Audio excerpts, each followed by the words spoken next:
For some reason, I saw a Skylink ad, and then I started thinking about Skynet. Because, I'm a movie watcher. I watch a ton of movies. Like, that's what I do. A lot of young people can't read analog clocks. Is that important or not? I don't like this at all. It's a weird time. Bro, I'm glad you was locked in. I was locked in. It's just... Don't you sit here and tell me my face I'm in a cycle. Hey. Don't you tell me.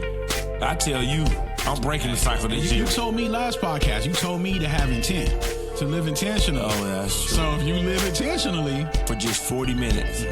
How I felt before I got on the game and how I feel after I get off the game is two totally different people. My name is Trey Hatton. This is Rob Palacio. This is going to be a beautiful thing for sure.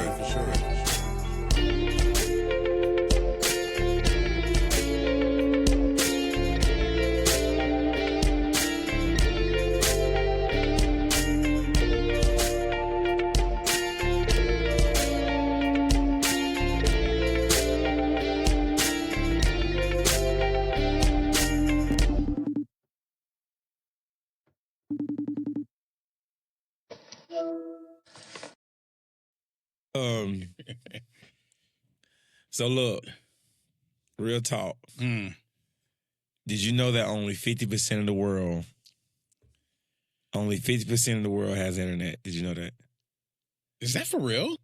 So hold on. You full of... Come on. Hold on. You really make me... Hold on. Did you know that only... Because it's going to lead into what I'm about to tell you. Okay. Only 50% of the world has internet. I'm not going to tell you yet where I got my information from. Okay. I'm listening. Keep talking. So, 50% of the world has internet, right? Okay. And Skylink is their whole marketing when I was on the way here today. Their marketing I was looking at last night too, and ever since we've been talking about AI, right? For some reason, I saw a Skylink ad, and then I started thinking about Skynet from the Terminator. Yeah. And so I started going down this rabbit hole, so I started looking for... So you watched Terminator 2, 3, and 4 right after that? I just started researching similarity. There's a lot. So I was... Neo. Bro. So I'm looking... So I'm like, okay, how does Skynet work? Like, what was the story behind Skynet? Mm-hmm. Skynet was a AI-based system that has satellites and bases all over the world. Right. That could control our internet systems and our technology at will. Skylink is a protocol produced by SpaceX and Elon Musk. Right. Their first satellite launched in 2019. It was only about 7 satellites, I believe the video said. It was a small amount of satellites, right? Yeah. Which was intended to just better analyze the Earth at first, right? Was that the intention?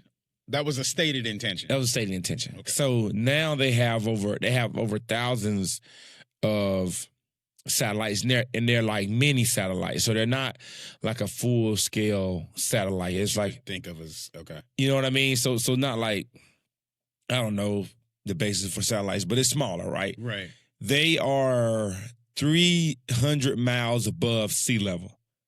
So the idea is behind the satellites and Skylink is so that they can give internet to the 50% of the world that doesn't have internet as advertised, right? That is their whole... I watched a few videos. Everything says the goal is to get the whole world internet. Well, they're planning to launch at least 4,000 more satellites into orbit. And what their hope is that every satellite is interconnected, right? Yeah. And you don't even have to... I told you they come out with the cell phone. I told you that, right? You did. So they're going to have... The phone is going to go straight from satellite. But the idea is for the countries like the rural country, third world countries that don't have internet, they'll be able to directly link to the satellite. Right. So they'll have their fingers on more of the world. Yes. Yeah. So I didn't look at the comments because lately I've been having a bad issue about going to comments first, like going in the comment section and reading what people think. I said, I watched like 2 or 3 videos, and I said, I'm forming my own opinion. And what I came up with was there's no way that this is all intended just to get the other 50% of the world internet. I know this is not a controversial podcast. Yeah, we get controversial. What are we talking about? We just don't talk politics. Okay, yes. So I find it hard to believe that all these satellites are bro. I'll help you. No, it's not. They showed me a diagram on the video, and I'll send you a link when we leave. Okay. Literally, the plan is to have the dishes like 4 miles apart space-wise. Like, that's how many. The Earth is literally going to be surrounded by Skylink satellites. Like, there's going to be a satellite shield. Yeah, I saw the images. It looks like a net with showing how all the satellites interconnect or whatever. I saw that. And right now, I'm telling everybody who watches RTB, please do some research for yourself. Don't live your life not understanding what's going on around you. But the satellites have laser detection. Yeah. So in order for you to trace, right, in order for it to get the signal, the satellite has lasers on it, right, that detect the internet source. So I want you to go back to the big picture. There's a net around the Earth. They have laser detection. They can see where everybody's going to be and what everyone's going to be doing. They can see what you're looking at. Because it's all, what did you say the last time we talked? Data? Yeah. Nobody explained what data was. Now, we'll be able to know what the whole world doing. Yeah. What SpaceX is anyway. I just find it very strange. I'm going to tell you right now, if something happened, I want to go on the record right now that I was on the side of this is strange behavior. Yeah. I get it, right? And I don't like how whenever people are trying to push a narrative, they always push the narrative of the poor and the ones without. Oh yeah, they don't have internet. Yeah, we need to get it here. But have those people been asking for internet? Right. I'm just curious. Like, it just poses a question. I wasn't alive then, but apparently when we, went to Africa to go help the poor, Indian-looking, indigenous African people that they were giving everybody, that's when they were testing AIDS and whatever. So I don't know. I wasn't alive then, but, it just sounds funny. Yeah. It just sounds funny to me. I don't know. Man. It's starting to sound a lot like Skynet. So I've been a little freaked out. I'm not gonna lie. And I don't know, this is kind of tongue-in-cheek, kind of humorous, but kind of not. It's not, though. Because, I'm a movie watcher. I watch a ton of movies. Like, that's what I do, right? So when I start seeing parallels to things that, real life, and I start going, is life imitating art or is art imitating life? What do I do with that, right? So when we were in the middle of COVID, I automatically went, you might be too old for this, the movie Cyborg with Jean-Claude Van Damme. It was a dystopian Earth. A virus had broken out. I haven't seen Cyborg, nope. And this cyborg was somehow carrying the cure, right? And just the way that they were kind of saying how the world fell apart and people kind of started staying away from each other, I was like, oh, this is, and Cyborg came out in, I don't know, 93 or something. You know what I mean? So I just remember, watch it. because I was trying to entertain myself because we couldn't do anything. So I was watching like old classics, and that was one of them I watched. And I said, wait, why is this kind of like right now? So hold on, give me a little more about the movie. No, you're going to have to go watch it. I'm just trying to understand. It's a fun movie. It's not one of his best, but it's a fun little. I like older movies. Yeah. It got character. Yeah, you should watch it. But I always thought that about Terminator. Like, so many times I saw something about AI and I go, did we not watch, any of these movies? There's one on Netflix now. It's called Afraid, but the AI in the word afraid is highlighted. And pretty much what it did is things that we're hearing about now, which is they gave birth to AI and it started integrating itself into the lives of a family. They sold it to one of the managers of this marketing company, I believe it was, or technology company, and they told him, "Hey, take it home. Introduce it to your family." And he was like, "No, no, no." And the boss kind of made him and was like, "There's a promotion in it for you," or whatever the rub was, right? So he takes it home. They install it to the house. And some of the things that I was just talking to Jen about it, just how helpful it can be, using AI in terms of, let's say you have to do an Excel sheet with a bunch of data. You can ask AI to kind of help you, and it can do it in 5 minutes. It would have took you 4 hours, right? Those sorts of things are helpful. However, you don't see we getting dumber. How we're getting dumber. So Jen and I actually had the conversation about little things that are they as important as they used to be, such as a lot of young people can't write in cursive anymore. They're not teaching cursive in a lot of schools. Is that important? I don't know. But I was raised in a time where it was important to not just learn to write in cursive, but to also have a signature.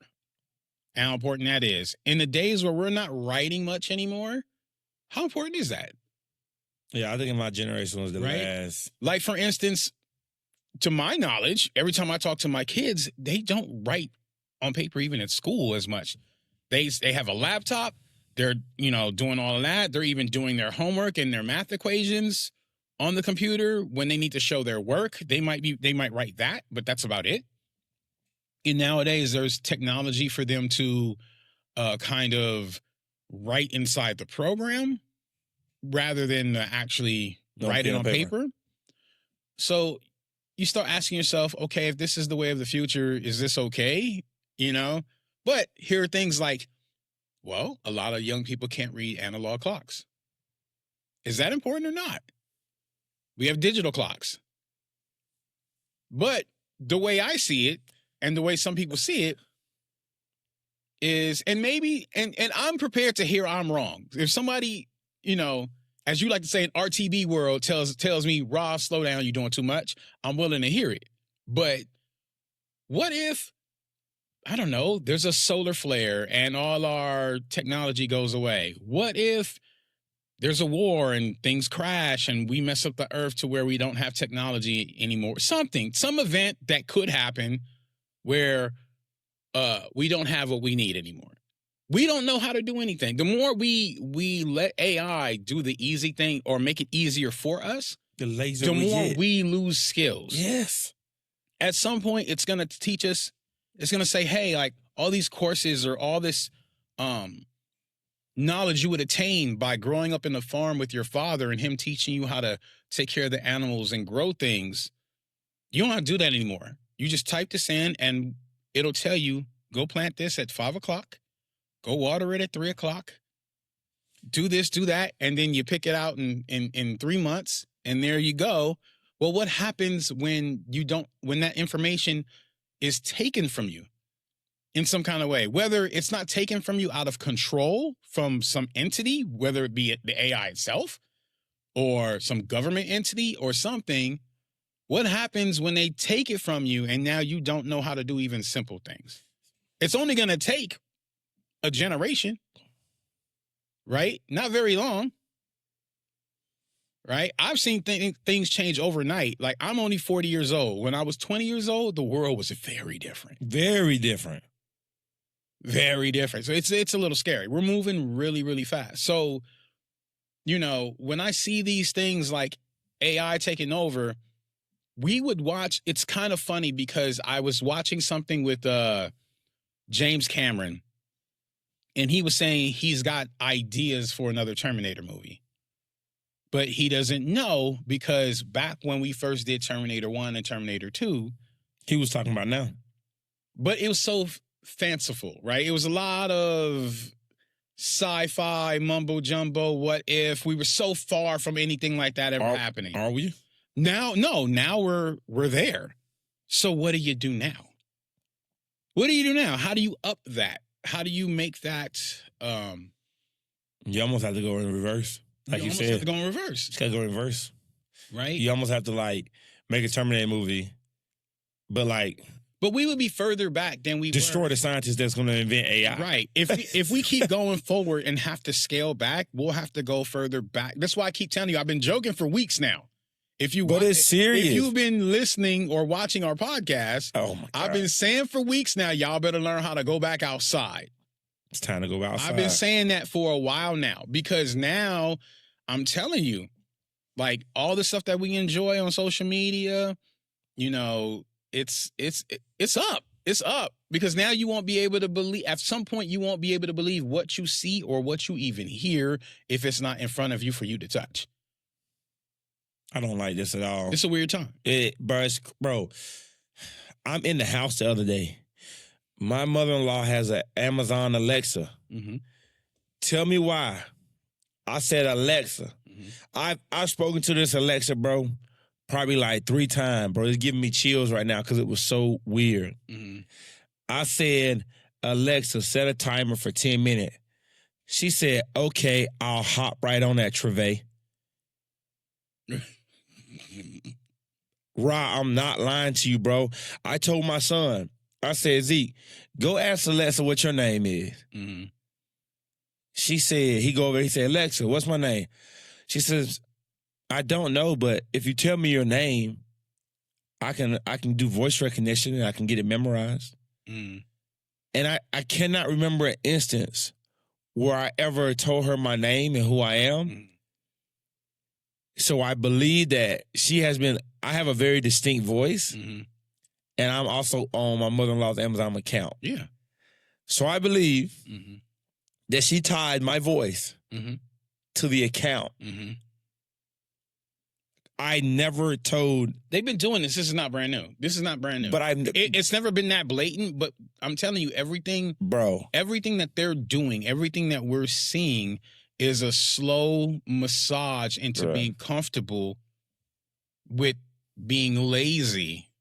I was not comfortable with that. And yeah, you might not be, but there's going to be a lot of people that will. And every time there's a little shock, they'll be like, okay, it's okay. It's okay. It's not. And then they'll scale it back and they'll scale it back up. So every time, bro, from even to your, if you got a Fire Stick, you can talk right to it and go, you know, Netflix, put on Netflix, put on this show, whatever it is, like you're throwing your voice in there. People, they give us these AI generators, take a picture of yourself and make a cool little avatar of yourself. It's mapping your face.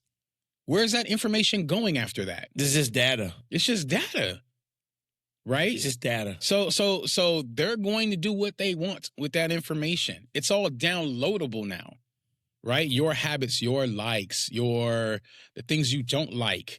Are you married? What kind of women do you like? What kind of things do you look at? What type of drinks do you like? What type of food do you like?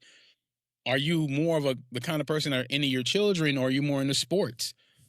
All the things that make you who you are.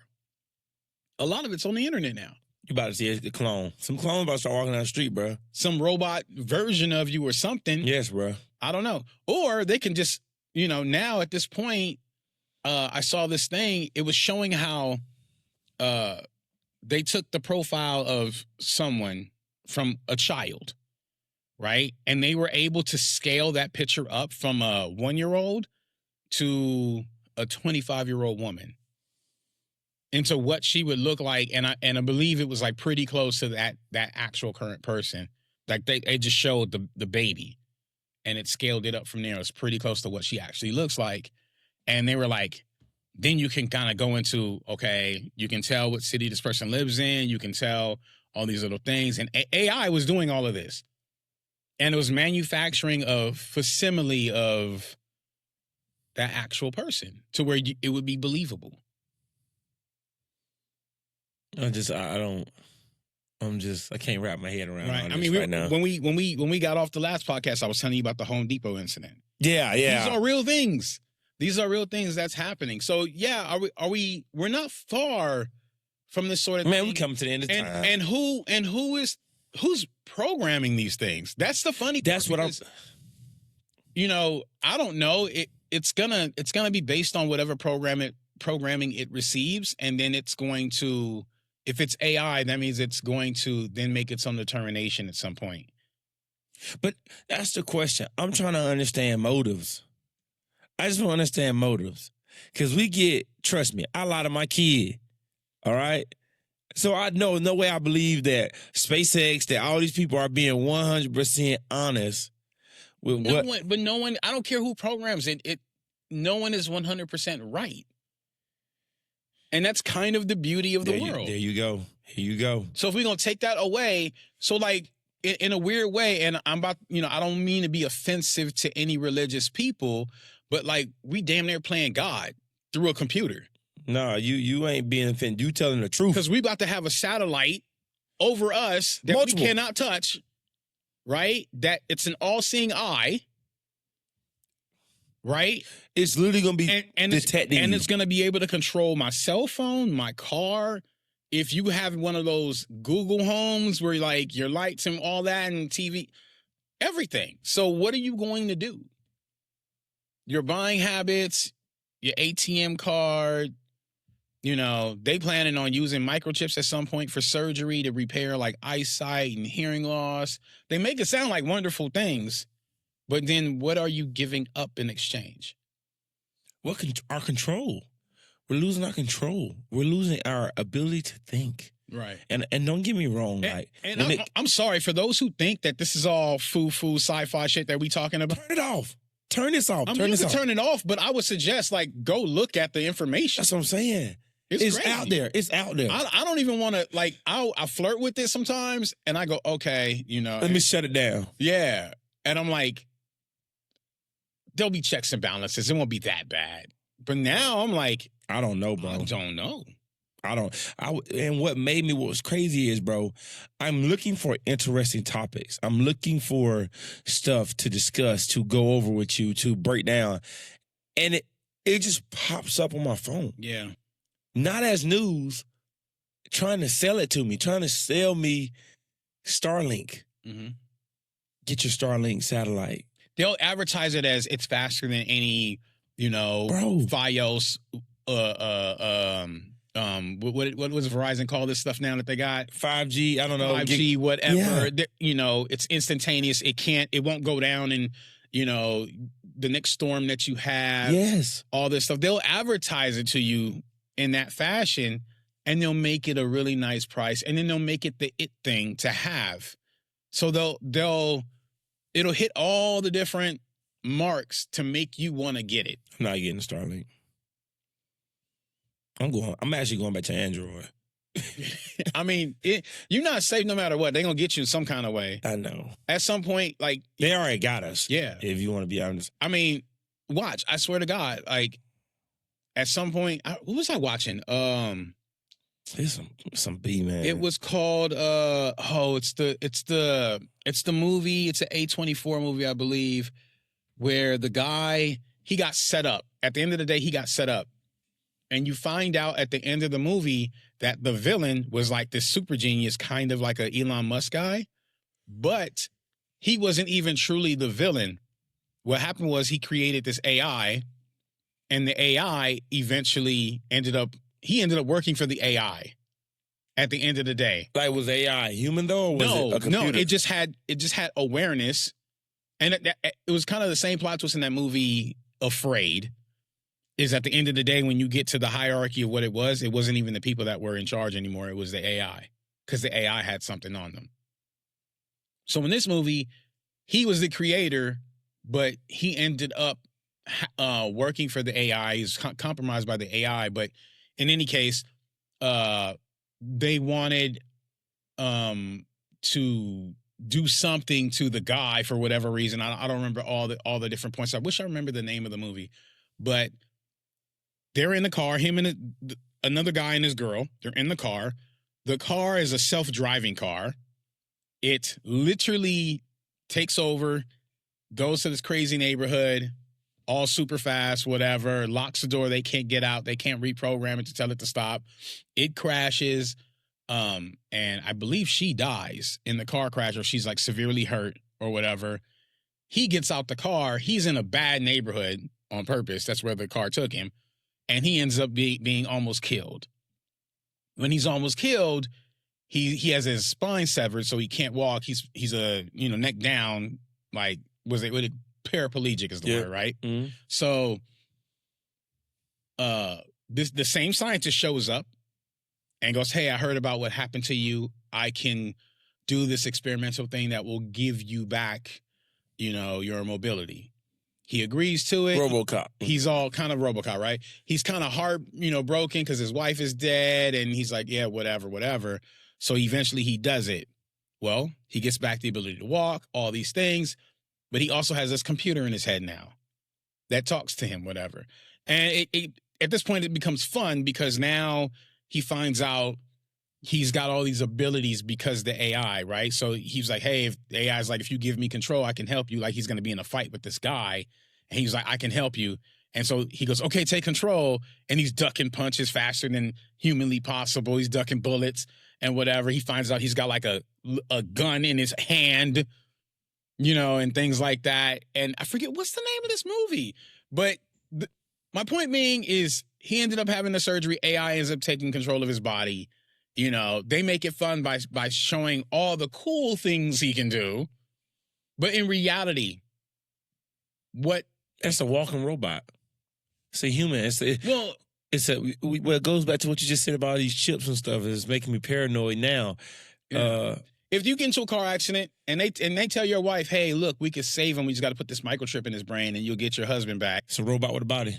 Your wife might say, yeah, save my husband, right? And then you're like, oh, okay, look, I'm normal. And then find out you're really not. You're a robot. Right? You're a robot. Next thing you know, you're like what? Like shooting up a church somewhere or something weird or God knows what. Like what? Oh, don't say that. That's like worst case scenario. Like, I mean, I don't know. Yeah, but I don't care. Look, if you make me do laundry when I don't want to, it's too much. Point taken. All right. So oh man, I in other news, because that right there, I got to table that. In other news, it's a wild time. That's a wild. Coke is about to be started getting taken off shelves. Yeah, I read that. Like they're actually trying to take Coke like off shelves. They said Coke is like so bad for you. Yeah, I know, and we've been through this, but it's crazy because I used to work for a beverage company. And back then, you couldn't tell me nothing. I was like, oh, this is the greatest thing ever. And, I used to get free everything. So, but then there was this push, for other products and stuff. But, we always knew soda was bad for us, but we didn't care. But at this point now, soda don't sell like it used to. People have moved away from soda. Bro, you read it, bro? No, I don't read the ingredient. I don't want to. Let's not do that again because we just went through that. No, they put so much stuff in things, bro. So that's what I'm saying. So now here we go. Now we're getting there. Now the fork is coming together, right? We were at a fork in the road. I feel like we're burning the candle from both ends. Yeah, we're giving all of our mental away to AI and technology, and we're giving our physical body away. We're killing ourselves. We're listening to AI music. Our algorithm, when we go find things on YouTube, is controlled by the algorithm. I'm having a problem. Like when I look for topics sometimes and I'm scrolling, let's say YouTube, all I'm getting is the sort of things that I've always been getting. It's really hard for me to get outside of my algorithm unless I know what I'm looking for. So I think it's scary. They got me in a box. As I'm saying, I think it's scary that you know that. Oh, yeah. That scares me. When you know that, it's really hard to not see it. Because all you've seen is the same thing. I can tell because my brain is, the way I think is sometimes I want something new and I can't find it. And I know it's out there because then I'll talk to somebody and they'll go, oh, I'm watching this. And I'm like, where the fuck you find that at? And how come you saw that and I didn't? So I know it's not just always accessible. I don't know. I'm sorry, I'm not like this algorithm stuff. Really not. Yep. I'm really not. I'm not feeling it, bro. They make it convenient. They make you you're literally a hamster running in a wheel. Okay, but what about our health, though? They don't care about that. How did we get here? I just want to know how we got here. I don't know. The question is why? Why do they want you complacent and lazy and dead. And like, why? Of all things. Because we're 1%ers. I don't like thinking about it like that, but not 1%ers. We're the 99%. They're the 1%, right? Mm-hmm. They know. But why? What's the reason? Like, what does that do for them? Right? Man, we could go down that rabbit hole. And we can do that, but I'll follow you up. You know I will. It's funny. I just think it's just so much. We don't know that we don't know. And that's as simple as I can put it. Right. We don't know that we don't know that we don't know. It's a triple darkness, bro. Right. We might know something, but what we know is not even like you know what I used to the surface level. You know what I used to really trip on is I got told like pretty early on before the I'm blanking on movie titles now. It's the Tom Hanks movie where he goes against the Catholic Church or whatever. It was a pretty popular book and movie. But in either case, I had it and I sat there and forgot it. I know you're talking about though. I don't feel like Googling it. But, they have, if you go to the library there at the Vatican, there are books that you're not privy to. You can't go see it. You can't read it, whatever, unless you know exactly what it is. Then you can ask for it and they will give it to you. Why is that? That is strange behavior because they don't want people to know. They're not denying access. They say there are books of knowledge that if you ask for it by name, they will get it for you and you can read it in its entirety. But you must know exactly what you're asking for. How are you supposed to know what you're asking for? If you don't know what you're asking for. You just can't go peruse the aisles or... So their whole thing is they're not denying knowledge. They're just saying in order for you to be able to... You must be enlightened to have it in the first place. If that ain't gatekeeping, I don't know what is. Bro, come on, bro. There's so much gatekeeping that go on in this world, but that is strange behavior. What do they know? I mean, this is the church. This is the Roman Catholic Church. So don't. Let's... First, and I believe in God, by the way. No. We started with technology. Yeah. Did a little food. Now we're talking about the church. Woo, boy, we getting it done. We all in there. We all in there. Yeah, we ain't even... I think that the reason they don't share those texts with people is because the rules and laws that they have, and this is just a theory, all right, don't counsel me. I think that if everybody had a chance to read those texts, the structure will fail. That's what I think. Yeah. That's what I think. Well, yeah. Does that make sense? It's like if everybody, that's like when... I mean, you're an idiot if you think the structure is built for all. It's not. It's built for some, a very small sum, whatever that is. And I don't know, there might be people listen to this podcast from all kind of different walks of life. Your faith, what you believe may be different. You may consume technology a little differently, but you can't tell me that the way things are built is on a playing field for most of us to be able to participate. No. It's just not. It's just not. And I'm not the kind of person that thinks we all need to have all the same things. I'm not even that person. I've never been that person. I love being different, but what I'm saying is, I do think if I want to seek something, I feel like I should have the ability to go out and get the information that I'm seeking. Right. What I'm saying is, if you have information, but you're just not willing to give it, that is strange behavior. It just feels like with a lot of things, if you're not friends with the guy holding the gate, you can't get in. Yes. And sometimes you can't even get to the gate to go befriend the guy at the gate. Now you just about to get ran over. And then I don't know if I want to be friends with the guy at the gate because he might ask me to do strange things. Okay, P. Diddy. See? Okay, P. Diddy. See? So, I mean, but and those things are maybe simplified when you see something like whatever Diddy's going through. And Diddy's not the only person. Diddy is just the latest. Diddy is just, he's the headline. He's the headline today. But there's hundreds of thousands of people doing the same thing in their line of work. What do you think about, maybe you don't know, but there are people. So, okay, now I'm about to go on a whole nother tangent. No, we got to. We cooking. So, Come on, RTB. Man, no, like this whole Diddy thing, right? So obviously, you know that there's that documentary out on Netflix. I have not watched it. I watched it all, start to finish. I'm gonna watch it. There are people, namely lately rappers, Jim Jones, Fabulous, and Mano, have come out. They all was at the Diddy party. They probably were. But and even the dreaded Dr. Umar have come out and said 50 Cent is wrong for endorsing such a video because black people shouldn't bring black people down. So that type of language, I hate that. I'm gonna be honest with you. The language of them stepping out and saying not bringing black people down. Yeah. Like that is the reason why Diddy rose to the point he got to.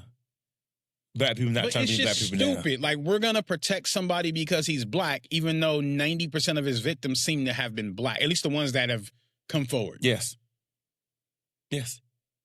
So because he's black, like it becomes a racial thing all of a sudden instead of a humanity thing and things we don't do to each other. There's something in the black community though sometimes that I think a lot of people don't understand, and I'm okay with talking about it. Mm-hmm. Is that you don't talk about what's going on in your life, like with other people, right? So say in your household something strange might have happened, right? I.e., your dad hit your mom. Okay. Right? In a lot of black households, that's supposed to be like an in-house discussion. Right. I don't think a lot of people know that. Yeah. About how... We don't talk about those things out loud. Yeah. And so, not even knowing that Fabulous, Jim Jones, I can already tell by them saying that, they come from that type of cultural household. Mm-hmm. It's protection, right? But is it protection though? Who are you protecting? They're trying to protect him. You're protecting the guilty. But in their mind, Mm-hmm. that's how the world should work. You're not protecting the culture. As far as I can tell, and 50 has said it out loud, he's trying to protect the culture. Because the reason why he's saying, one of the main reasons he endorsed doing that is because he says, if we don't say something, then the world is going to think hip hop is okay with this sort of behavior. And it's not. And that's the thing he loves. So he's like, no, this is not okay. And let's be real, like there is a personal side to it for him. 100%. Because his baby mama is one of the victims or participants. Actually, I don't even want to say victim. Yeah. But slice that cake however you want to. I don't even care about that. I don't care about that. Yeah. My whole thing is like, for them to say, don't make it a black thing. Don't make it black. Don't make it that. It's not that. Like, I hate that. I hate that free so-and-so because black people shouldn't be in jail or whatever that mentality is. No, if you did something you ain't supposed to be doing, you hurt a lot of people, then you got caught, you in jail. Come on. That's it. I mean. It's not, but they want to do that and, in some cases, that's okay. Right? When it's, I get it, oppression, stuff happening. But in this case, this man committed felonies. He harmed people. People were traumatized. Mm-hmm. People ain't been able to walk the same life they had. Mm-hmm. Yeah. I just can't. Bro, we gotta watch the documentary, bro. Like, I will. It's a micro version. Yeah. Of the amount of stuff that went down. I'm already aware of a lot, have been aware of a lot for a long time, right? Like, even to the point where when I was a musician, if you could find the people that I used to do music with, I found them. One of the things that I always said is, we are not signing with Diddy. Are you serious? Back when he was Puff Daddy, I already knew better. I wouldn't do no business with Diddy. Not saying that he would have wanted to do business with me or anything, but like I had in my line of sight people that were a no-go, and if that was my only way into the industry, I'm not doing it. This is probably why I didn't make it. I'm glad you was locked in. I was locked in already. Just because I just already knew, and at that time, the biggest thing I knew about him is he wasn't paying people, which seemed to be so. Why was that? Why did that get pushed under the rug? If you knew that in 2000, late 90s, 2000. I knew that in the late 90s, yeah. That's what I'm saying. So if you knew that because it talks about that on the documentary. Mm-hmm. Why did that, which is a very important piece, Suge Knight called him out on the Source Awards. Why did that get pushed on the rug? Well, I mean, I could say the same thing about Suge Knight. Suge Knight was beating up people, right? Craig, I wouldn't have gone to death row neither, just because, like, I was like, I didn't want to deal with none of that neither. Craig Mack and his baby mama literally had like $0, bro. And this man done went platinum. Mm-hmm. And he has $0, bro. Yep. They asked Diddy for some money to get some food and a drink. You gotta watch the documentary. I heard This man looked at them, put out a wad of hundreds, gave them one $100 bill. Mm-hmm. That's to me, bro. Like that tells me everything I need to know about that individual, bro. Right. I heard that he supposed that Biggie Smalls pretty much paid for his own funeral. Like he took it out of. No. That's the part. That's why I want to ruin it for you. Okay, see, and that don't surprise me. He did, bro. What he did was, and I can tell you because you already done heard about it. Yeah, it ain't crazy, bro. Basically, for Biggie funeral, they wanted to blow it up. Biggie's album Life After Death was already in the works, but it wasn't called Life After Death. They were going to call it something else. After he died, they called it Life After Death, and P. Diddy took the sales from that record. Well, that was Biggie's money, and the money that he had that he was going to give to Biggie, he used to pay for his funeral. Yep, see? That doesn't shock me. But he tells Biggie's mom, and he tells all these people, we're going to throw the biggest, the baddest funeral for this man, like, and the man paid for his own funeral, bro. Like, like I just, people need to listen. If you out there and you listen to RTB, you need to read. You need to be up to speed on what's going on, bro. I'm telling you, like, don't just be going through the motions.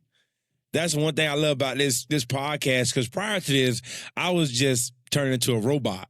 But now I'm a little more aware of things because I'll be with you and you be like, let's talk. You know what I mean? Now I be a little more curious because there is a lot of stuff going on. And not only for your personal knowledge, but if you got kids, like you need to make sure your kids understand dangerous behavior. Like I'm saying for the parents, I'm not saying it's nobody's fault. Right. I'm just saying there's things your kids should understand about life and about deal exchanges that only you can tell them and show them about how people do dirty dealings and how life works. And I know we talked about protecting our kids and what we're going to do and, you know, only introducing it to them in doses, right? Giving them micro bits of information about the world. But I don't ever want my child to be in a situation to where he feels the only way he can get somewhere is to be doing ridiculous favors for someone. Or to be going out. Ridiculous favors. You know what I mean? Yeah. Or going outside of who they are to get what they want or feel they're getting what they want. Mm-hmm. Right? I don't want them to ever even be in a position to have to feel like that. Mm-hmm. And so all this, even with the technology, like I'm like, man, like you gotta protect your space. Like you gotta protect your circle. Like you gotta what's coming in, everything we just said, like, and trust me, I want to go back to that Starlink. That Starlink is still in my brain. But just protecting your circle, your space, your peace, man, it's for real. Like, and whatever you don't be ignorant to it, though, is my big piece for everybody. Like, don't just hear this podcast and then go, oh, everything will work itself out.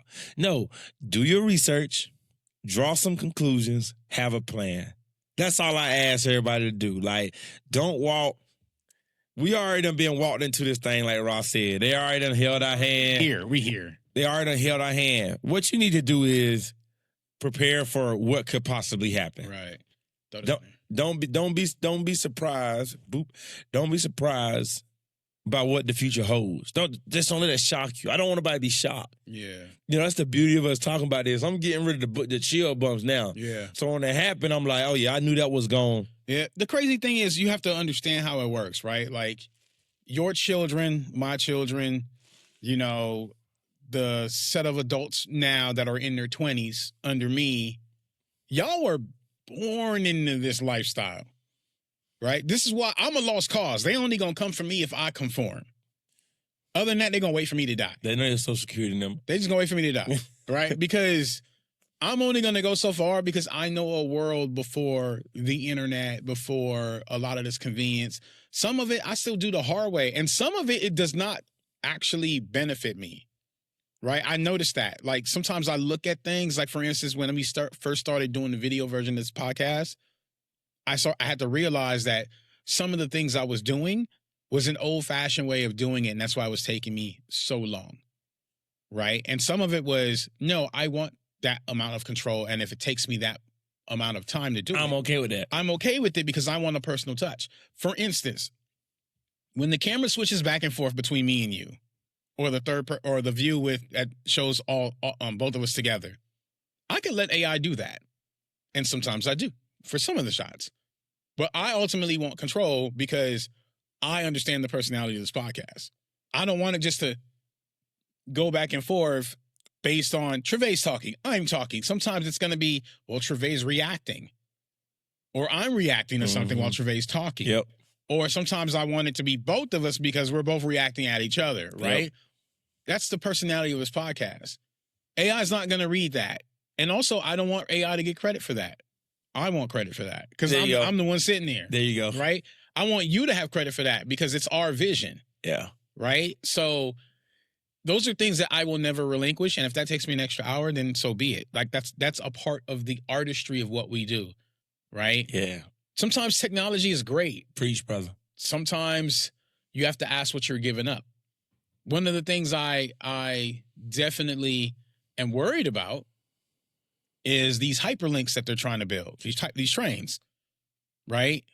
Like at some point they want to build a train that goes, what is it, from here to New York in less than 2 hours, whatever that is, right? I start thinking about, oh, okay, that'll be kind of cool because I can go here to New York in, really quick, right? And maybe hopefully for a fraction of the price.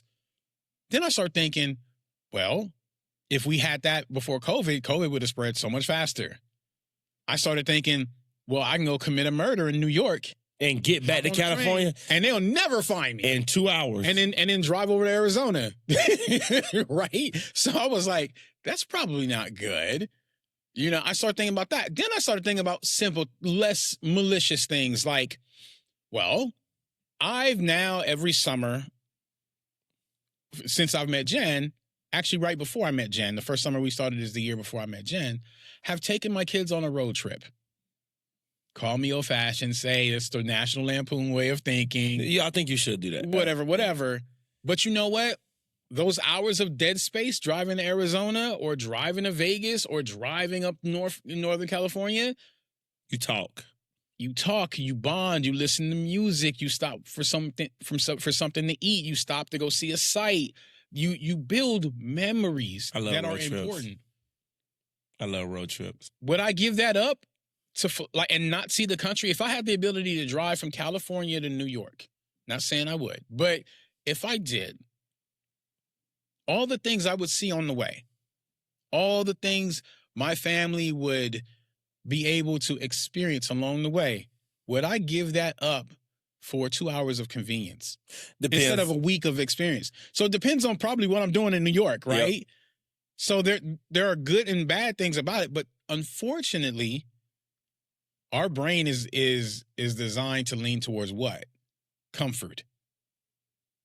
So you're going to forget about the good things you should have because your brain is going to lean towards comfort. Otherwise, we'd all be fit. It's easier to sit on the couch. It's easier to eat your favorite food late at night than to say, I'm not going to eat, right? I know. I'm obviously going through that phase in many different ways, right? So, but for me, I'm like, I got to fight the good fight, even if I'm losing some of them. Or struggling. That's a fact. Those are facts. These are facts. Like, I mean. Even going back to you saying we lean towards comfort, like, because getting that family ready to get in the car, like loading the car, waking the kids up, getting them prepared, having to stop 4 times on the road. For gas, yeah. It's all that. Someone's got to pee. It's a lot of headaches. It's a lot of headaches that go with a long drive. Going to the gym, being sore. Yeah, day one at the gym was really fun. Yeah. Your first day at the gym, you killed it. Right. You probably feel great. Maybe your first month. Right. We on the precipice of New Year's. Right. Mm-hmm. What everybody gonna do? Them resolutions about to buzz down. About 50 million billion people about to say, I'm a gym membership. I'm a 75 new gym hard. membership. I need to lose weight. This is my year. I'm gonna be one of them. By March, what happened? By February. All right. Right. Man, Valentine's right around the corner right after that. Valentine's Day, that's it. You're gonna take your boo out. You're gonna eat everything in the kitchen sink, right? That's it. And then what? That's it. Fuck it. That's it. Then somebody's birthday gonna pop up by then. That's me in March, baby. See? On and on and on, right? So it's just... Don't you sit here and tell me my face I'm in a cycle. Hey. Don't you tell me. I tell you, I'm breaking the cycle this year. You told me last podcast, you told me to have intent, to live intentionally. Oh, that's true. So if you live intentionally, then you... break the cycle. Then you break the cycle. But that's hard.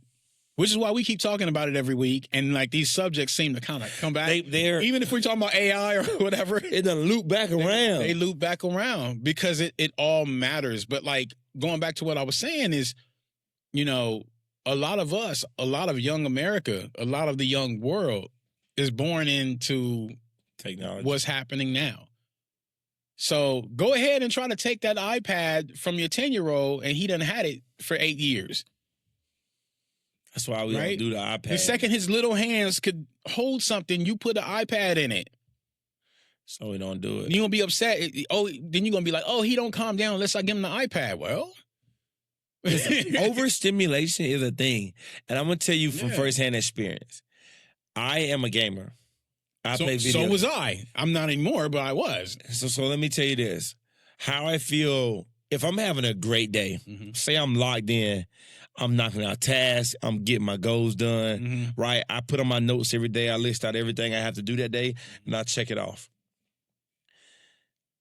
If I get on the game for just 40 minutes, how I felt before I got on the game and how I feel after I get out the game is two totally different people. I no longer want to go do the rest of my activities. Exactly. I no longer want to engage in social settings. Okay. I just want to relax, maybe play the game a little longer. So what I'm saying is overstimulation is the thing because I watch kids and my son deal with this. My son struggled with this. It's been a fight, but I think we finally like he doesn't need it anymore. Yeah. Because I was the parent because I had my son young. We go to Texas Roadhouse, we go out to eat, and I'm like, go ahead. I'm like, here's my phone. Yeah. Me and your mom need a break. Right. You know what I mean? And so we're all guilty of it. I'm not, you know. But undoing it was so much harder than giving it to him. As it is anything in life. Losing weight is so much harder than putting it on. Exactly. And so just do the hard. If we don't tell you anything today, do the hard thing. Yeah. Do the hard thing. Well, the thing is, the longer you wait, the harder it is. And at some point, especially with children, you lose control.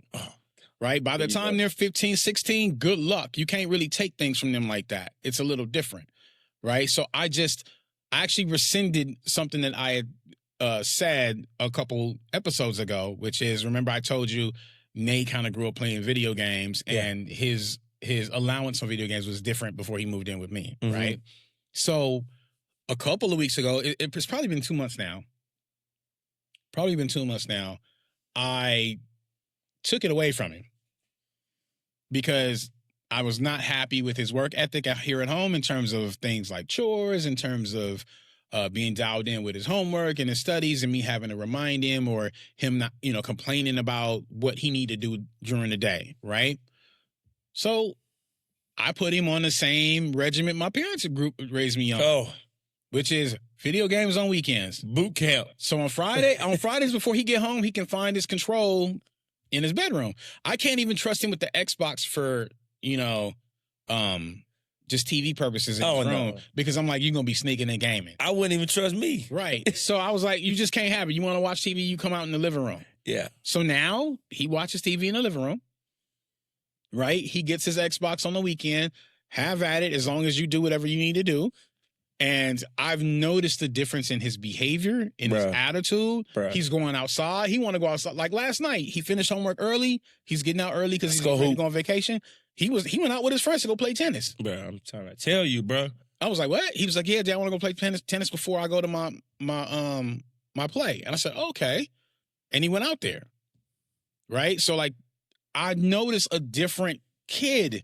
A kid who wants to communicate, who's not so irritable. You just said that. Away from technology, there are different kids. Right. Not just your kid. All the kids, bro. But they're going to have that. See, they're going to have that withdrawal. All of a sudden, they're irritable. All of a sudden. They don't know what to do. They're going to be like, I'm bored. He was doing all of that. I'm bored. I don't know. And for the first couple of weeks, what he would do is he would just sleep. As if he was depressed. He would just sleep till it was time for him to do something. He like, I don't know. Well, we got to wash dishes. And I'm like, the hell wrong with you? And I said, you know what? Don't say nothing. Just let him know that's unacceptable. So I would just say, hey, that kind of language is unacceptable. You need to do what you need to do. And he would do. Now, it's not a problem. He like, I'm good. I'm going to go do something. Yeah. And so what I do is now in reverse, I reward him with more time. If I see he's been handling his business, I'm like, okay, you got an hour. Here's your control. He like. And that one they like. But check this. Sometimes he tell me, I don't want it. I'm good. I'm good. I'm about to watch TV or like hang out with the dog or like I'm going to go outside with my friends. But bro, trying to, every kid's not like that. I'm saying that because Nate is a good kid. It don't have to all be the same. It's not cookie cutter. Okay. Right? Like you're going to have to, like, you know your kid, you're going to have to find how that's that what works. There we go. It might be a little different, but I recognize where he was at a deficit. As his dad. Yeah. And I was like, okay, this is contributing to your weight. This is contributing to your behavior. This is contributing to your lack of emphasis on schoolwork. And you got him at a prime age. I got him at a good time, yeah. And I'm going to tell you why. Because he's 12. He's 12 now, yeah. Nate's 12. So at 12, I'm be real with you. I was looking at girls. Mm-hmm. At 12? Oh yeah. Oh, you was an early starter. I was looking for I was looking for the juice. Yeah. I was trying to be cool. Okay. You know what I mean? So at 12, you are kind of taking advice from whoever trying to lend it. Right. Not saying true. That's true. You're not even wrong. Not taking away from you being his dad. I'm saying you got him at a, like, I can't tell Zeke nothing right now because he's still young and he's innocent and he don't got that.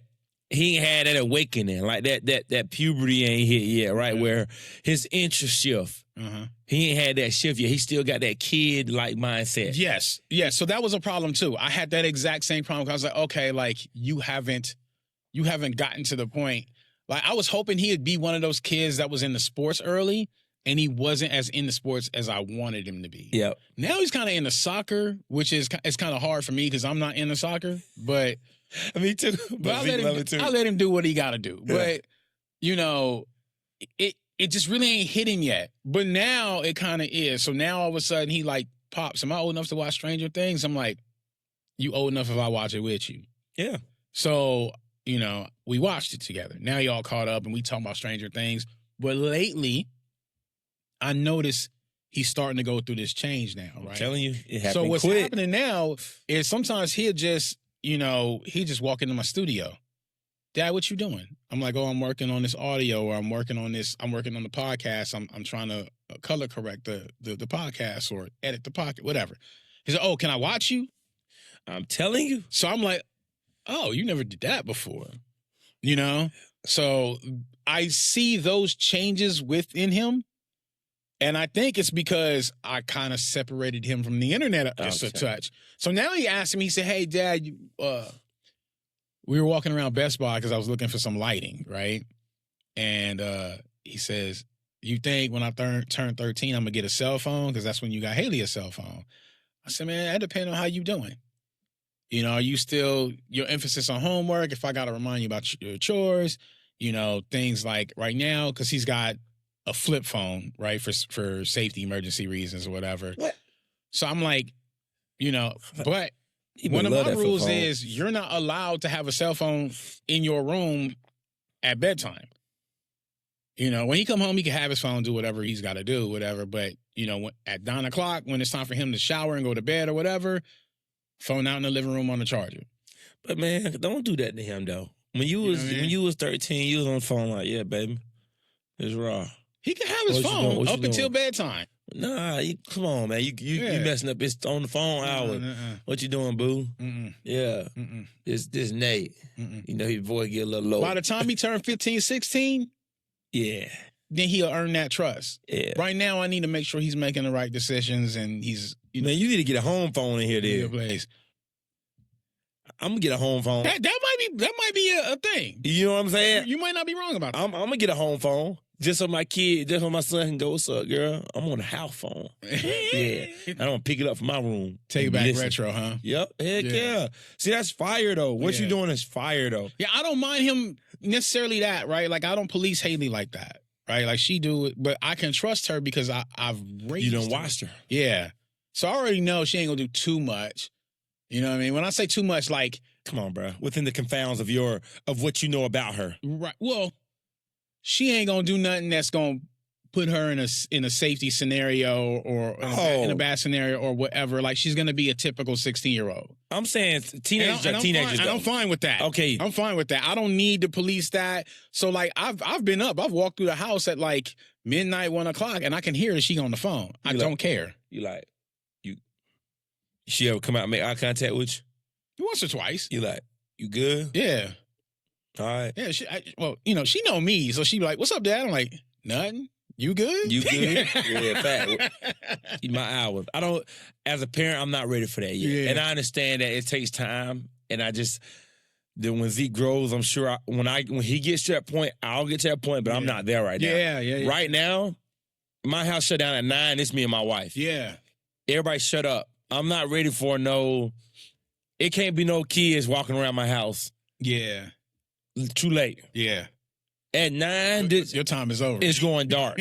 Don't even. It should be like that for a while. Yeah. So I don't know when that shift is gonna happen. When did that happen for you? Like, when were you okay with Haley being up that late? Not all the time. I'm just saying, mindset wise. I kind of did it by hour per every couple of years. Okay. So like, I would say from birth till. Oh, geez. From birth till like about 8 or 9, like she was shutting down about 8:30, something like that. And then about 10, it was more like 9, 10 o'clock, like 9 o'clock. And then like, if I was being nice on the weekend, like 10, 11 on the weekend. Yeah, that's us for sure. We always 10, 11 on weekend. Yeah. And then, it really depended on what was happening, to be honest with you. Well, I'm going to say like, I stopped policing her. And like, I don't care what time you go to bed. 15. 14 and a half, 15. Yeah. But that was like, let me see what you gonna do with it. I was up, like my eye was on her. Like, how long you gonna stay up? How long you about to be on this phone? How long are you gonna be doing what you doing? Are you gonna get up the next morning?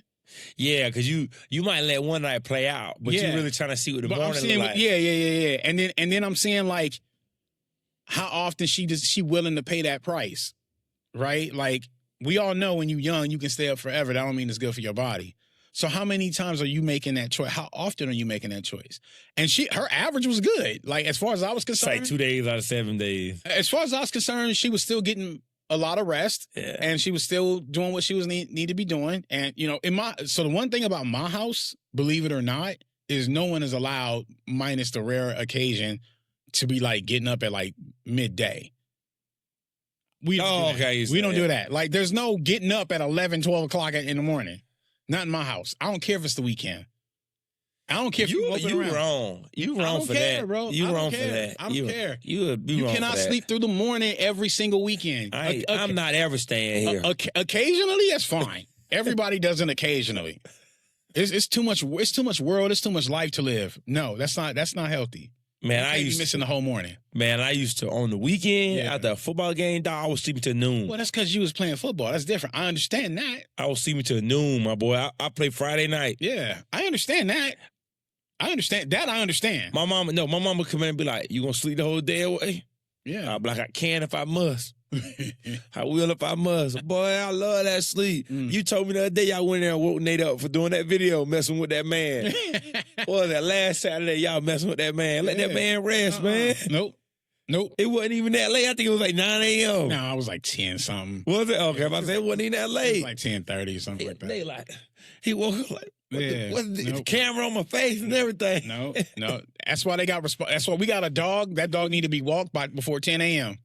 That's fair. You know what I mean? That's fair. Get your ass up and walk that dog. You ain't got to be active doing whatever, but you better be up. You better start living life. Can't sleep the day away. You run a tight ship, bud. You run a tight ship. I ain't gonna lie to you. Yep.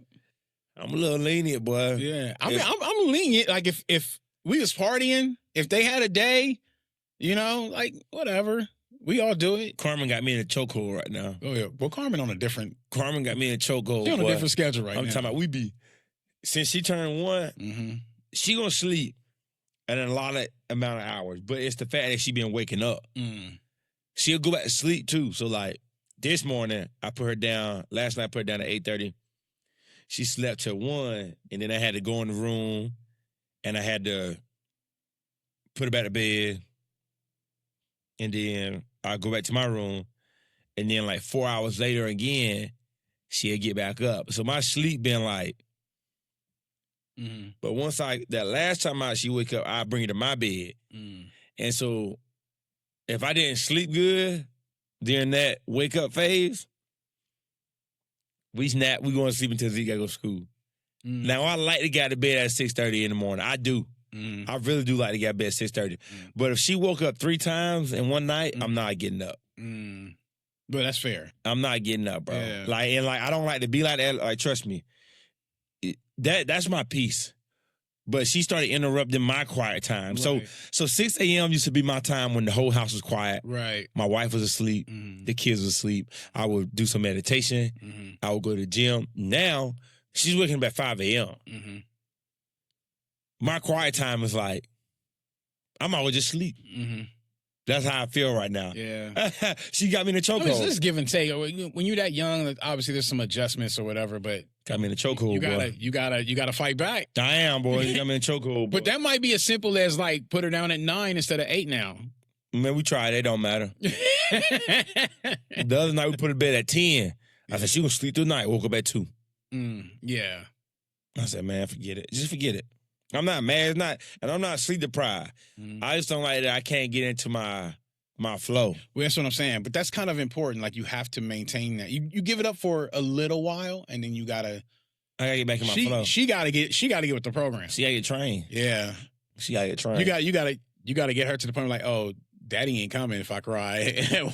She got a couple more months. I want to, but now she probably got some time. Yeah. Right now she's screaming. Yeah. Like that's what's killing me because I done tried it. Trust me.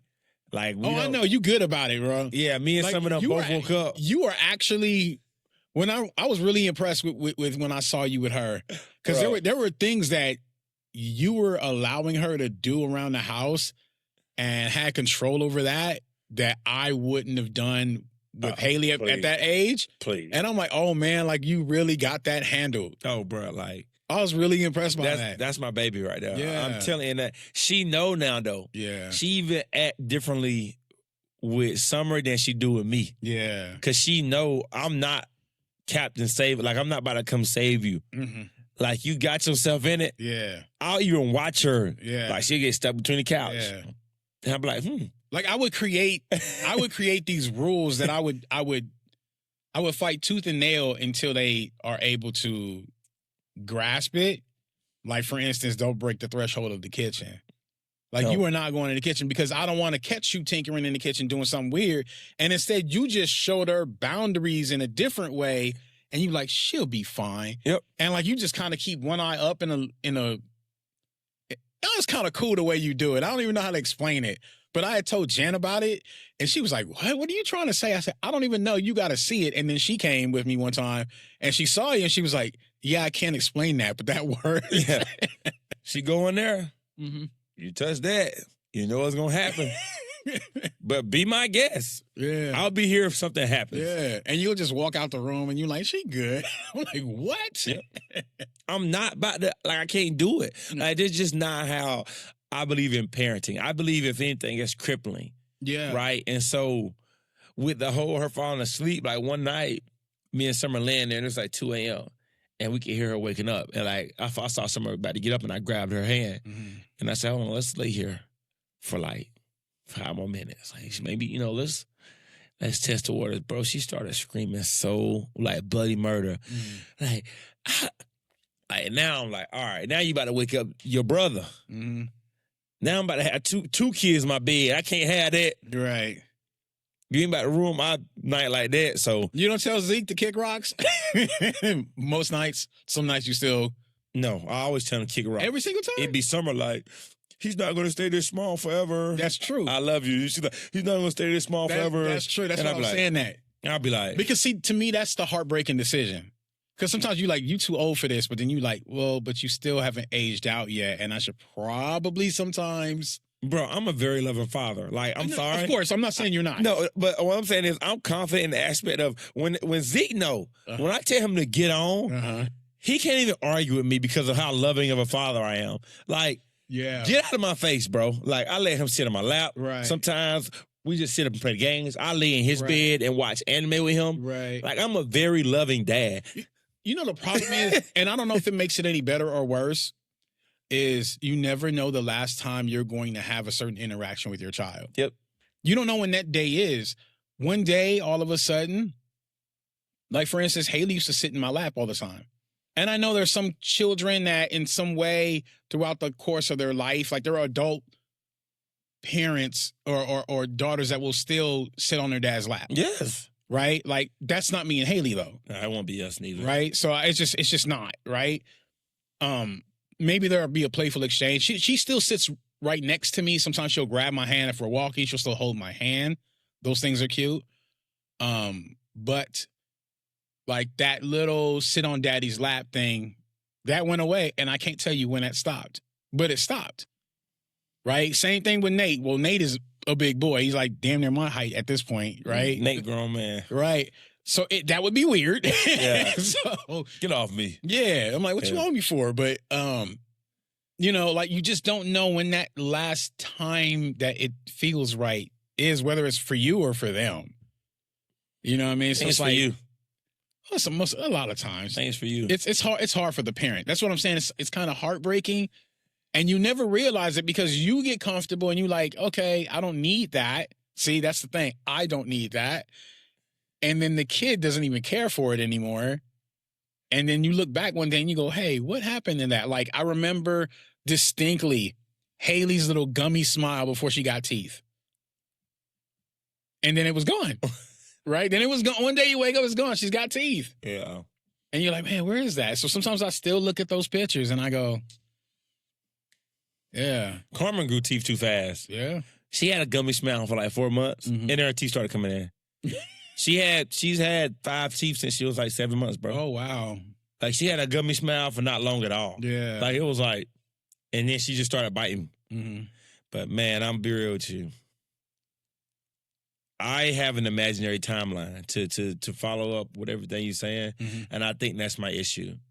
I have an imaginary timeline where I think everything's supposed to stop and start for my kids.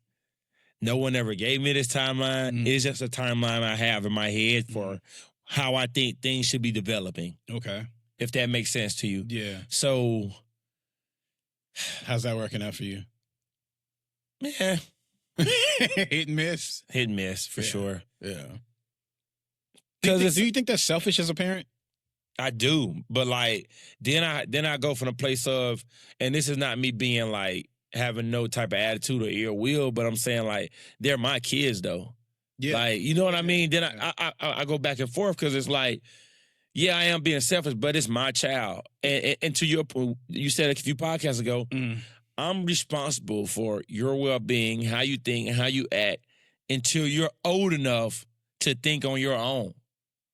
So I always take that with me. The hard part is there's a line in the sand between what you want for you, what's beneficial for the family unit, but also what you think the kid needs. And those things don't always all line up. Never. Right? No. Like, you might really want a hug from your child. Your child might not really want to give you a hug in that moment.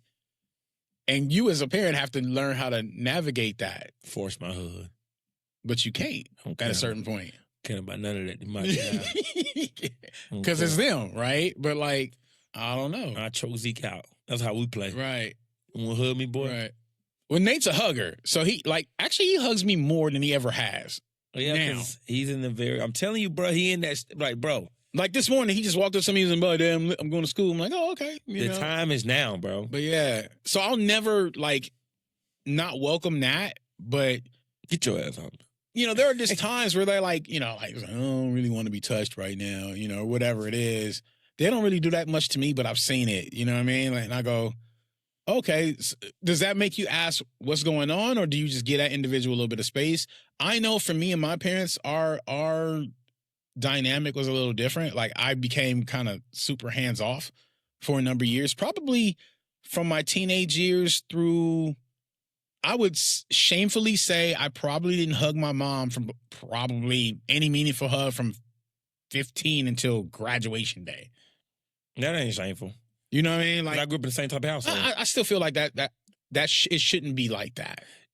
You know what's weird though? Nobody in my family is touchy feeling. Like, nobody in my immediate family. My brother, my sister, my mom, my dad. But I am the most hugging, touching, show me some love guy. Right. Yeah, you are. I don't know why that is. Right. Because I didn't grow up in that environment. Okay. Like, I didn't grow up. Yeah. Like, my mom didn't kiss me on the face. We didn't, like, that's just not our swag. Yeah, my family's not like that, bro. I'm telling you, like, now my mom, before we get off the phone, it's I love you. But, like, we didn't really do that. Like, and I didn't, it's not that I didn't feel the love. Like, I always knew my parents loved me. It just wasn't what y'all did. We just won't, it's not I love you everything, every moment. But, like, in my house, like, before these kids leave the room, it's, all right, have a good day, I love you. You know what I mean? Like, most days, every now and then somebody walk out and it don't happen. But, I must be upset with me. Yeah. No, but we typically always do. That's kind of the routine, whoever you see last, right? But it's really interesting because I didn't grow up like that. And like now, like to the point that now it's a little, I almost forget to say it sometimes. Like I'm hanging out with my mom. All right, mom, I'll see you later, okay? And she'll be like, I love you. I'm like, I love you. Do you think subconsciously me and you were longing for those type of relationships? That's what I was getting ready to ask. I don't know. I think I was. I don't know. I knew it was different. I know not every family behaved that way. Mm-hmm. And I know some families were actually not doing well because they didn't do any of it, but that wasn't my dynamic. Not either. And there was a moment, and I won't go into the specifics, where, my dad and I had an exchange, and, my dad is not a very overly emotional person, and he pretty much told me, he was like, yeah, I know it's unspoken between us, but just know it's always that, and I was like, okay. So no matter what, like, you know what I mean? Like that was, I was in my 20s at that time, and I was like, okay, so he doesn't need that, and I don't think I do either from him. Even though every blue moon, we both still say it occasionally. I don't know. It's a little different, but with my kids, it's all the time. I think we don't need it, but we like it. I like it. Yeah. I think that's the easiest way to put it. And I don't think we need it, but we like it. Yeah. We enjoy it. We enjoy to spread the love. So why do we raise our children differently than we were raised, even though we know we didn't have Because we have the option. It's simple. We have the option. Is it that simple? Yeah. Like the reason why? I think, I think me and you probably lacked a little bit of love and care and tenderism and, in our youth. Don't come for us, Walter. Don't come for us, Walter. He said tenderism. I'm not trying to get in trouble. I wasn't even thinking about that. But he going viral anyway. Yeah, everybody. It's everywhere. Everywhere. I'm a hashtag. Anyway, I'm sorry. Go ahead. But I think we, somewhere inside, subconsciously, I think we long for that loving relationship, because I truly don't remember ever having intimate relationship with somebody in my immediate household. Okay. And I think we know we have the power to give it, right? And we do love our kids is another thing, right? We do want the best for them, regardless of what you think, how we show affection, even though we've never been seeing it. I think we have an idea in our head of what that affection should look and feel like. And I don't think, and I'm being real. I think it has to deal a lot with us not caring about what anybody thinks about us, but what our child gets for themselves in the future. I think we do it so that our grandkids can have the best parents that they can have. It all comes full circle about being better for the next generation. You want to be better than your parents were. We want our kids to be better than we were, right? That's why we, give this love. I guess that's where I struggle because I guess in my mind, I'm like, I don't know if that's better or not. It's just different. But maybe it is. Different is what we're looking for, though. Right. We want to be different. Once again, to us, that's the reason why we do this podcast. That's the reason why we do the things we do. That's the reason why we say we don't need to drink every day. You know what I mean? Mm-hmm. It's different. We don't know if it's going to be effective, right? It's just like the scientific method, right? You do a scientific method, you do it a million times. The only way to prove whether the scientific method is right is if you can do it multiple times and get the same result, right? The reason we do different stuff is because we haven't gotten the same results yet. We keep getting different results, right? So it's a testing of the waters, and it's actually a harder game to play than it is to do what you know. You don't have infinite amount of time. Yep. Right? Because your kid that's the hardest thing about being a parent, right? They're always like this. Growing and evolving and changing. And you might be trying one thing, you go, okay, this works okay. And then you turn around and all of a sudden it doesn't work anymore. But it doesn't work because they're not in the same phase of life anymore. And you got to Or some crazy variable in life changed for them, right? Or for you even. Yeah, you talking now. Yeah. Yeah. Like it's really hard to keep up with your kid because you and your kid are not growing at the same rate. I would argue that the kids are growing faster than we are. Yeah. As far as the change, not mentally, but change happens from the age of 0 to 18 faster than it does the rest of your life. Yeah, I mean, they tell you that the reason why time seems like it's going faster the older you get is because you're having less new experiences. That's the reason why. There are less memorable day-to-day moments for you the older you get. When you're young, one day a bus passing by, like, did any of your kids do that? When the trash truck comes by, like they get all crazy?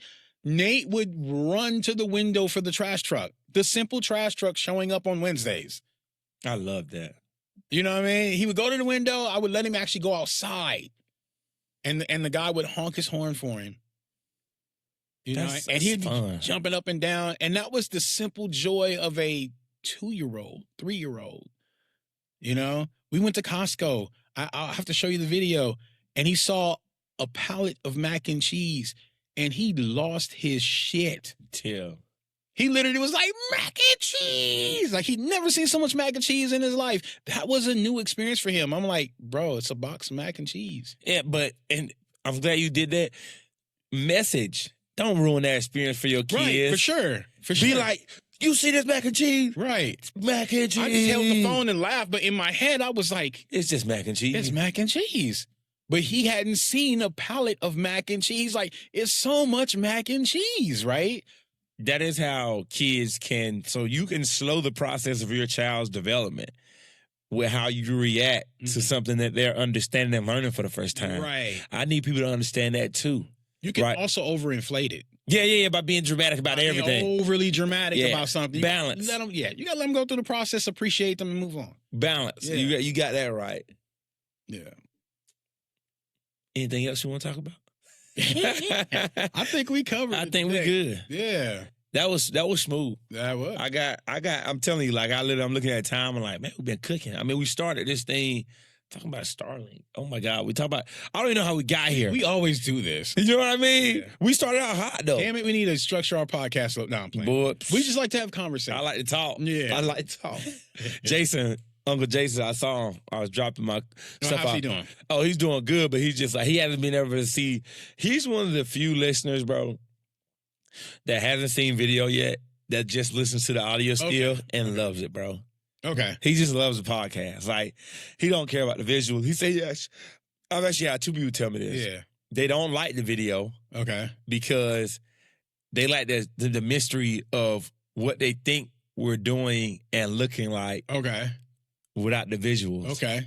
Like, they actually Well, they have the option, right? You can go on Spotify and turn the video off and just listen to the audio, and you can close your phone, or you can go on YouTube, whatever you want to do. You know what I mean? Yeah, you got options. But I mean, I know some people do like the visuals, and I've seen our viewership go. Oh, it's going crazy. Yeah, it's going crazy. Yeah, and we're definitely climbing. So it's something for everybody. So we're never gonna get rid of either process at this point. Heck no, we cooking now. Yeah, and we're consistent.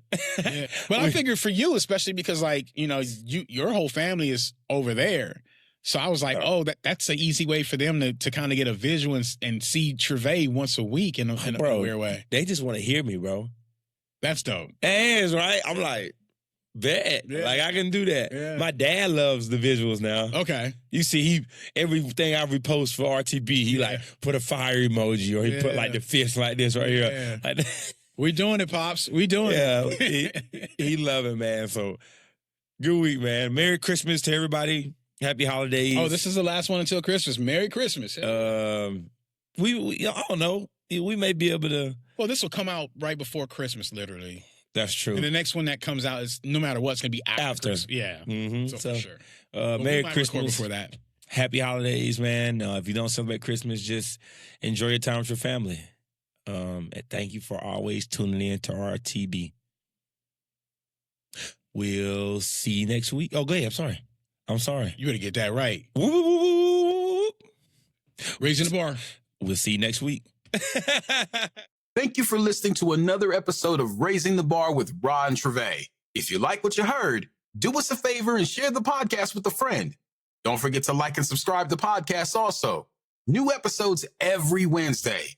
You can leave us a comment on the episodes where you stream them on Instagram at rtb.podcast, or send us a direct email at rtb.podcast25@gmail.com. That's rtb.podcast, 25 @gmail.com. See you next week.